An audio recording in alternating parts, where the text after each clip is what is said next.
छत्तीसगढ़ में इलेक्शन आने से पहले कांग्रेस और भारतीय जनता पार्टी दोनों का फोकस काफी कॉन्सेंट्रेट हो चुका है और इसका प्रमाण लगाया जा सकता है सेंट्रल लीडरशिप का बार बार छत्तीसगढ़ प्रवास। इनफैक्ट इस बार जैसे ही राहुल गांधी का टूर खत्म हुआ, मल्लिकार्जुन खड़गे का स्केड्यूल तैयार था। मल्लिकार्जुन खड़गे कांग्रेस के प्रेसिडेंट हैं, वो राजनांदगांव आने वाले हैं और ये 2 महीने में उनका दूसरा सबसे अहम उनका विजिट होने वाला है। और इस विजिट में कांग्रेस ने क्या स्ट्रैटेजी लगाई है, आज हम इस पर विश्लेषण करेंगे, क्योंकि राजनांदगांव बीजेपी का गढ़ है और उसमें विश्लेषण करने के लिए आज हमारे साथ मौजूद है छत्तीसगढ़ के एक बहुत ही वरिष्ठ पत्रकार संजीव गुप्ता जी। सर, आपका बहुत बहुत स्वागत है चुनाव तक पर। सर, कांग्रेस को किस स्ट्रैटेजी की जरूरत होगी बीजेपी के इस गढ़ में आने के लिए, क्योंकि पिछले बार जब मल्लिकार्जुन खड़गे जी आए थे तो वो जांजगीर चांपा गए थे, जो बीएसपी का गढ़ माना जाता है, एससी वोट बैंक पे उन्होंने फोकस किया था। इस बार वो बीजेपी के गढ़ में आ रहे हैं, क्या स्ट्रैटेजी लगेगी? देखिए, छत्तीसगढ़ में 2003 से 2018 तक 15 साल तक रमन सिंह के नेतृत्व में यहाँ पे भारतीय जनता पार्टी का राज रहा। रमन सिंह उसके मुख्यमंत्री रहे। रमन सिंह स्वाभाविक रूप से राजनांदगांव उनका एरिया है, उनके वहाँ से वो खुद सांसद रहे, विधायक रहे, उनके बेटे भी वहाँ से सांसद रहे। तो मुझे ऐसा लगता है कि ये जो एरिया है, जो दुर्ग का जो संभाग है, जहाँ पे 20 सीटें हैं विधानसभा की, स्वाभाविक से बात है कि 2018 की जब चुनाव हुआ था, 2018 में जो चुनाव हुआ था, तो उस दौरान सारे क्षेत्र में, चाहे वो सरगुजा का एरिया हो या बिलासपुर का एरिया हो, वो रायपुर का एरिया हो या बस्तर का एरिया हो, सब जगह पे इसने कांग्रेस ने काफ़ी अच्छा लीड किया था। वहाँ से कांग्रेस को काफ़ी अच्छा फ़ायदा हुआ था। लेकिन चूंकि अब 5 साल की गवर्नमेंट हो चुकी है, उस समय 15 साल का एंटी इनकम्बेंसी के बाद वाली सरकार थी, उसके बाद वो चुनाव था, एंटी इनकम्बेंसी भी उसके पर हावी था पिछले सरकार की तरफ। लेकिन अब 5 साल चूंकि हो चुका है, तो स्वाभाविक सी बात है कि जो 15 साल का जो शासन रहा भारतीय जनता पार्टी का, वो उस शासन को वापस लेने की कोशिश करेगी, उस सरकार में वापस आने की कोशिश कर रही है। ठीक उसी तरह कांग्रेस सत्ता जो है वो उसको बनाए रखने की कोशिश में है, कि वो चाह रही है कि जिस हिसाब से भारतीय जनता पार्टी का 15 साल तक का शासन रहा, हमारा भी शासन जो है वो लंबे से चले, लंबे दूरी तक वो रास्ता तय करना चाहते हैं। तो इस सारी चीज़ों को लेकर मुझे ऐसा लगता है कि राजनांदगांव जो फोकस हो रहा है, पिछले समय एससी सीटें जो आप कह रही हैं, जो जांजगीर चांपा का एरिया है और जो एरिया है, जो बिलासपुर का जो एरिया है, जहाँ पे 24 सीटें हैं बिलासपुर संभाग में, तो वो एरिया अगर उसको राजनांदगांव का एरिया या फिर दुर्ग संभाग का जो एरिया जिसमें 20 सीटें हैं, बड़ी सीटें हैं, मैदानी इलाका भी है। राजनांदगांव का जो इलाका है वो पहाड़ी क्षेत्र है, जहाँ पे वो डोंगरगढ़ और दूसरे जो है उसके बाद से फिर बस्तर की सीटें शुरू होती है।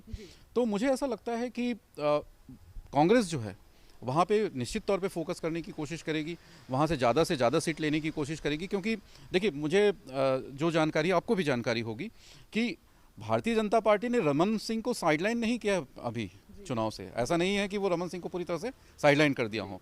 तो स्वाभाविक सी बात है, वो उन क्षेत्रों में घेरने की कोशिश करेंगे बड़े नेताओं को, जहाँ से वो लीड कर रहे हैं। जैसे पिछले समय अरुण साव को एक प्रकार से घेरने की कोशिश किया उन्होंने बिलासपुर आके और वहाँ पे सभाएं करके।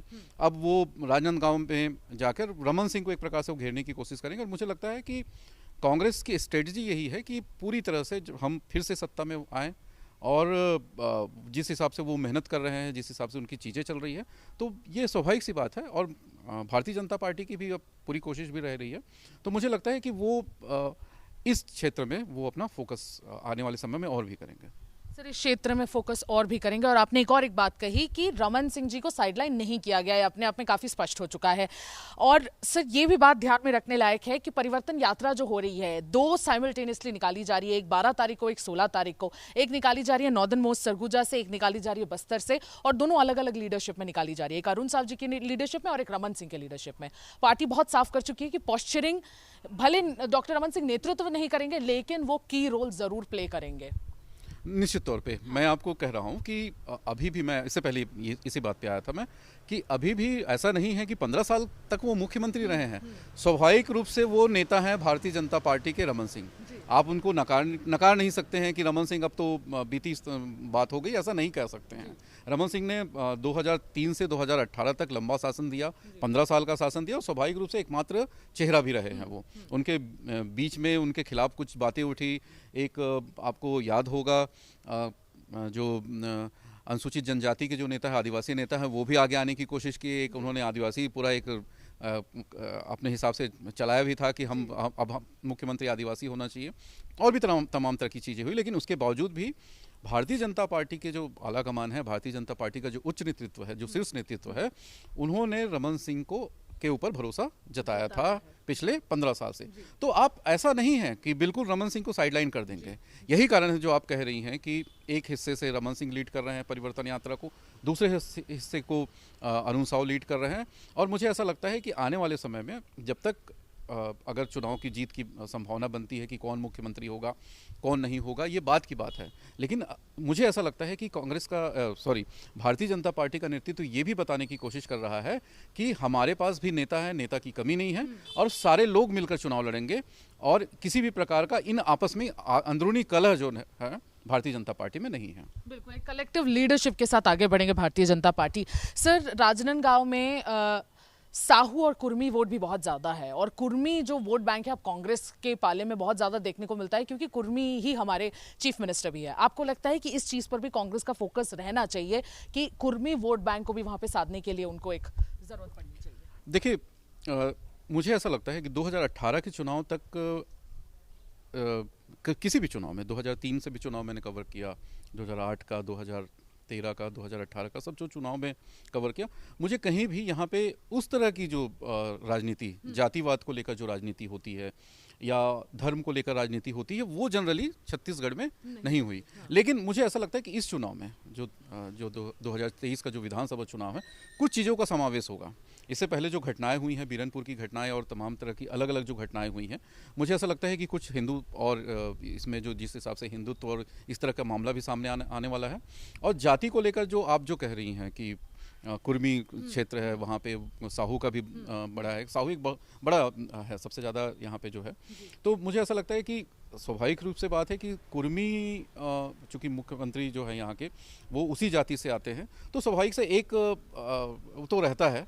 लेकिन मुझे ऐसा लगता है कि कुछ हिस्से जो जैसे नारायण चंदेल को इन्होंने बनाने की कोशिश की, वो कुर्मी से आते हैं। अरुण साव जो साहू समाज से आते हैं, तो उनको जो अलग अलग तरीके से भारतीय जनता पार्टी ने करने की कोशिश की, तो कांग्रेस की भी कोशिश रहेगी कि ये सारी चीज़ें, ये समीकरण ना बिगड़े, वो नेतृत्व में भी समीकरण ना बिगड़े, किसी भी प्रकार का सारी चीज़ें जो वो चाहते हैं, जिस हिसाब से जो एक नेतृत्व के लिए कलेक्टिव नेतृत्व की जरूरत होती है। तो मुझे ऐसा लगता है कि सभी को साथ लेके चलने की आवश्यकता है, और ऐसा दोनों पार्टी भी करेंगी, मुझे ऐसा लगता है। बिल्कुल, ऐसा दोनों पार्टी कोशिश करेगी, भले कांग्रेस हो या बीजेपी, की कलेक्टिव लीडरशिप के साथ आगे बढ़े, क्योंकि यही दोनों के लिए फायदेमंद रहेगा 2023 विधानसभा इलेक्शंस में। मैं सुमी राजप्पन, वीडियो जर्नलिस्ट राघवेंद्र पांडे के साथ, छत्तीसगढ़ से चुनाव आज तक।